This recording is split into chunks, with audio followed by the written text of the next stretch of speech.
Welcome back to my channel. This is Miss Marge. Gumagawa po ako ng mga helpful tips and tutorial vlogs.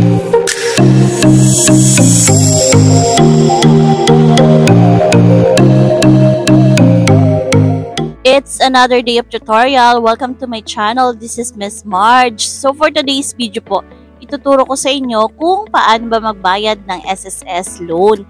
So, kung meron kayong salary loan or calamity loan, so ito yung process kung paano nyo ba babayaran ang inyong SSS loan. But before tayo mag-proceed sa ating tutorial for today, gusto ko lang po i-promote sa inyo ang aking business, RMT Travel and Tours.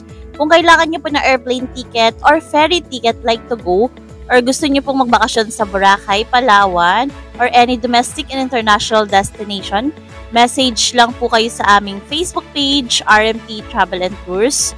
And please like and follow din po ang aming Facebook page para updated kayo sa aming mga promos for tickets and tours. Pabook na po kayo. Thank you in advance. So, to continue with our topic kung paano magbayad ng SSS loan. So, ituturo ko sa inyo kung paano magbayad ng salary loan or calamity loan kung employed kayo or may company kayo, and kung voluntary member kayo, OFW, or self-employed. So, kung interested po kayo sa topic na ito, keep watching po. So, para sa mga employed, kung may company kayong pinagtatrabahuan and then sila yung nagbabayad ng SSS contribution nyo, so ganito po yung gagawin nyo para mabayaran nyo yung SSS loan nyo. So, una, kung bagong apply pa lang yung SSS loan nyo, pag nag-apply kayo ng SSS loan, sa dulo nun makikita nyo yung disclosure statement. Parang summary siya ng hulog nyo sa inyong SSS loan. So, i-print nyo lang yun and then bigyan nyo yung company nyo ng copy para makaltasan kayo ng hulog nyo or bayad nyo sa inyong SSS loan. Kung bagong lipat naman kayo sa company nyo and may dati kayong loan sa previous company nyo, so ang gagawin nyo naman, screenshot nyo yung statement of account or yung balance nyo dun sa loan info ng SSS loan nyo. So, makikita nyo dun yung balance kung magkano yung SSS loan nyo and then bigyan nyo ng copy yung company nyo para makaltasan po nila kayo. And if ever naman, kung bagong apply kayo ng loan and then hindi nyo na-screenshot or wala kayong copy ng disclosure statement, pwede rin yung statement of account or yung current balance nyo ng loan, yung screenshot nyo and then bigay nyo sa company nyo. Makikita din doon kung magkano yung monthly hulog nyo and kung magkano yung balance nyo or babayaran nyo sa SSS loan. Makikita nyo po yung balance ng loan nyo. So, for example, salary loan. So, punta lang kayo sa apply salary loan. And then, may makikita kayong inquiry. And then, may makikita kayong active loan. So, click nyo lang yung active. And then, makikita nyo doon kung magkano pa yung balance nyo na babayaran sa inyong loan. So, screenshot nyo lang yan. And then, ipakita nyo lang sa company nyo para makaltasan kayo. So, bigyan nyo ng copy yung company nyo yun. Kung lilipat man kayo or kung bagong loan kayo, hindi nyo na screenshot yung disclosure statement, pwede naman yun kung tatanggapin nila. Makikita naman doon kung magkano yung balance and yung monthly amortization or yung monthly hulog nyo sa inyong SSS loan. So, para naman sa mga voluntary members, self-employed, and OFW, so eto po yung magiging process. And make sure pala mabayaran nyo yung SSS loan nyo para hindi maapektuhan yung SSS retirement benefits nyo. So, pag meron po kasi kayong pending na loan na hindi nabayaran sa SSS and then nag-claim na kayo ng retirement benefits, possible na hindi nyo ma-claim yung SSS retirement benefits nyo or pension nyo hanggat di nyo nababayaran yung SSS loan nyo.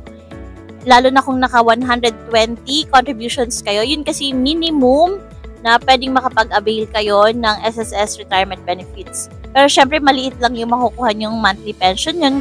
Kung 120 lang yung contribution nyo. Dapat 120 and above para mas malaki yung makuha nyong retirement benefits or pension sa SSS. So, kung wala naman na kayong work and then hindi nyo mabayaran yung SSS loan nyo, pwede namang mag-stop mo na kayo magbayad ng SSS loan and then kung may work na kayo, saka nyo bayaran and then pakaltas nyo sa company nyo or i-apply nyo ng condonation para lumiit yung babayaran nyo sa SSS loan. Pero hanggat meron kayong pambayad sa SSS loan nyo, bayaran nyo para hindi maapektuhan yung retirement benefits or any benefits na makukuha nyo sa inyong SS. So, to proceed sa process sa pagbayad ng SSS loan para sa mga self-employed, voluntary paying member at OFW, So, gamit ang inyong cellphone or computer, open nyo lang ang inyong internet browser gaya ng Google Chrome at pumunta po tayo sa website ni sss.gov.ph. Kung may nakita man kayong parang survey na may star-star, click nyo lang yung arrow pababa para mag-close yan para ma-navigate nyo yung SSS website. So, para makita natin mamaya yung buong details sa pag-generate ng PRN sa loan, so, ang gagawin natin, i-desktop view muna natin siya. Click nyo lang yung tatlong tuldok sa taas sa kanan. Then, may lalabas na choices. Click nyo po yung box sa tabi ng desktop site para malagyan ng check. Actually, mas magandang gawin to sa computer or laptop para naka-desktop view na siya. Pero kung cellphone yung gamit nyo, okay lang naman. Basta make sure i-click nyo yung box ng desktop site para naka-desktop view siya. Para makita nyo yung buong details later. And then, may makikita kayo dyang mga choices. So, click nyo yung create a my.sss account or login. And then, click nyo po yung login. Next, mapupunta kayo sa SSS login page. So, type nyo lang dyan yung user ID and password nyo. And then, click nyo lang po yung sign in. Then, click nyo lang yung get pin para mag-text sa inyo or mag-send sa inyo ng OTP or one-time pin si SSS. So, once nag-text na sa inyo si SSS na OTP, type nyo lang yung 6-digit na OTP sa box na yan and then click nyo lang yung login. Once nasa SSS online account nyo na kayo, so may makikita kayong tatlong guhit sa kaliwa, sa taas. So, click nyo lang po yung 3 lines na yun sa taas sa kaliwa. And then, may makikita kayong choices. Click nyo lang po yung payment reference number. Then, may lalabas ulit na choices sa baba ng payment reference number. So, click nyo lang po yung loans kasi ang i-generate nating PRN or payment reference number ay para sa loans. Then, mapupunta na tayo sa pag-generate ng PRN number. So, ito yung sinasabi ko sa inyo kanina na dapat i-desktop view natin para makita natin yung buong details. So, mas advisable nga siyang gawin sa computer or laptop. Pero, pwede pa rin naman sa cellphone. I-desktop view nyo na lang. Pwede rin naman kahit hindi naka-desktop view, kaya lang kalahati lang yung makikita nyo dito. Pwede nyo namang scroll pa kanan and then pa kaliwa para makita nyo yung buong details. So, dito makikita nyo sa active loans, yan yung babayaran yung loan sa SSS. Kung salary loan po yung loan nyo, lalabas dyan, salary loan. Kung calamity loan, lalabas yung calamity loan. So, dito sa example, nakalagay is conso loan. Kasi meron akong salary loan and calamity loan na di nabayaran during pandemic. So, in-apply ko siya ng condonation para lumiit yung interest. And then, yan, naging conso loan na siya para isang loan na lang yung babayaran ko. So, para mag-generate ng PRN para sa SSS loan, click nyo po yung button ng Generate PRN sa bandang kanan. Then, may makikita kayong Statement of Account Summary. Andyan kung magkano pa yung balance nyo sa inyong loan. I-scroll nyo lang pababa and then click nyo po yung Submit Request na button sa baba. Then, may lalabas na notification na PRN successfully generated. So, click nyo po yung View Loan List. Then, makikita nyo dyan yung active loans with PRN na table. So, andyan na yung payment reference number. Yan yung gagamitin natin sa pagbayad ng SSS loan. Yung IM25, yan yung PRN number. Sa bandang baba naman, makikita nyo dyan yung mga binayaran yung PRN number sa inyong SSS loan. So, makikita nyo dyan yung history ng bayad nyo. Kung voluntary paying member kayo, dito nyo makikita yung payment nyo voluntary para sa SSS loan nyo. Kung employed kayo, wala tong ganito, walang paid reference number. Kasi si employer nagbabayad. Makikita lang to sa mga voluntary paying member, self-employed, or OFW. Pag kayo yung nagbayad ng SSS loan nyo and nag-generate kayo ng PRN. So, para mag-proceed sa ating pagbayad ng loan sa SSS, so, dun sa baba ng active loans with PRN number, may makikita kayong amount to be paid. So, edit nyo lang yung amount dun sa box ng amount to be paid kung magkano yung gusto nyong ibayad sa inyong SSS loan. So, dito sa example, ginawa kong 200 pesos yung amount to be paid. Depende yun kung magkano gusto nyong ibayad sa inyong SSS loan. So, once na-edit nyo na yung amount, click nyo lang yung Save Changes. Then, may makikita kayong notification na changes have been saved. So, click nyo lang yung OK. Then, click nyo po yung PRN button sa tabi ng amount to be paid para mag-generate na kayo ng PRN na gagamitin nyo sa pagbayad ng SSS loan. After that, lalabas na yung PRN number or payment reference number. So, pwede nyo itong screenshot and then pakita sa Bayad Center or sa SSS office kung saan pwedeng magbayad ng SSS loan. And pwede rin kayo magbayad by GCash. Yung IM25 something, yan yung PRN number or payment reference number. And then, andyan din yung amount na 200 pesos. Kung magkano yung nilagay yung amount sa amount to be paid, yan yung lalabas na amount dito sa payment reference number or PRN.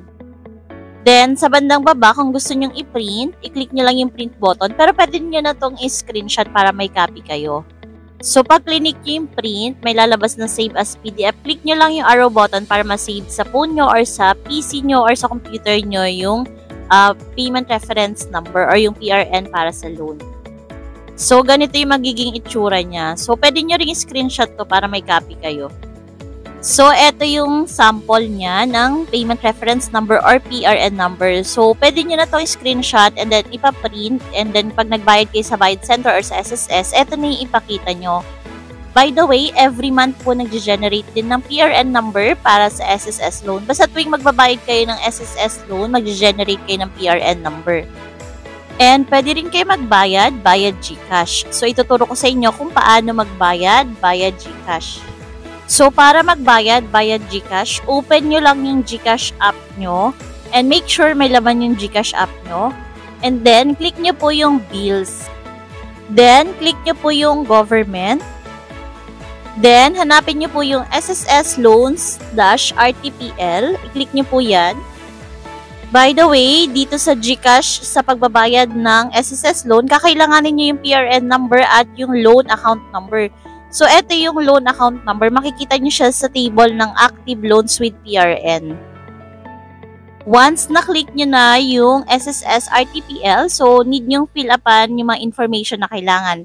Una is yung amount kung magkano yung babayaran nyo. So, dapat yung amount na ilalagay nyo dito is kung magkano yung amount na nilagay nyo sa Generate PRN. So, dun sa example natin kanina, 200 yung amount na nilagay ko. So, 200 din yung amount na nilagay ko dito. And then, type nyo po sa box ng PRN yung payment reference number, yung may IM25 something kanina, and then yung loan account number, yung tinuro ko sa inyo kanina na loan account number. At sa payer type, iselect nyo lang dyan kung individual, OFW. So, iselect nyo lang kung ano yung payer type nyo. And sa country, select nyo lang yung country nyo and yung email address. Type nyo po yung email address nyo para mag-email si GCash ng proof of payment sa email address nyo. Then, scroll nyo lang pababa. Kung may makita kayo insurance dyan na protect, huwag nyong i-click yung box na yan para hindi kayo magbayad ng insurance. Okay lang naman kahit walang insurance. So, ang dapat nyong i-click is yung next button sa baba. Then, may makikita kayong option kung saan i-deduct yung bayad sa SSS loan, kung bayad GCash balance or GCash. So, dito sa akin, bayad GCash lang ang merong option. So, click ko lang yung amount ng GCash para doon i-deduct. And then, click nyo lang po yung next button sa taas. And then, lalabas yung summary ng mga information na finill up natin kanina. And then, once okay naman, wala namang mali dun sa mga information na tinype nyo, click nyo lang yung confirm button. After that, lalabas na yung confirmation na paid na yung binayad nyo sa SSS loan. Screenshot nyo na lang yon para may proof of payment kayo. Don't worry, mag-email din sa inyo sa SSS ng proof of payment or resibo ng GCash. That's all guys. Kung may any questions po kayo, feel free to comment down below lang po. And pwede nyo rin po akong i-message sa aking Facebook page, Miss Marge Vlogs. And please like and follow din po ang aking Facebook page para updated kayo sa aming updated tutorial vlogs. And kung kailangan nyo po ng assistance sa SSS sa pag-apply ng loan or pagkuha ng passport, or pagkuha or pag-read nyo ng NBI clearance, message lang din po kayo sa aming Facebook page, Miss Marge Vlogs. And please, don't forget din po na mag-subscribe sa aking YouTube channel, Miss Marge Vlogs. Tulungan niyo po akong i-achieve ang 100k subscribers. Once na-achieve po natin yan, mag-share tayo ng cash blessing sa ating lucky subscribers. Thank you po in advance! Thank you for watching! See you on my next video! Bye-bye!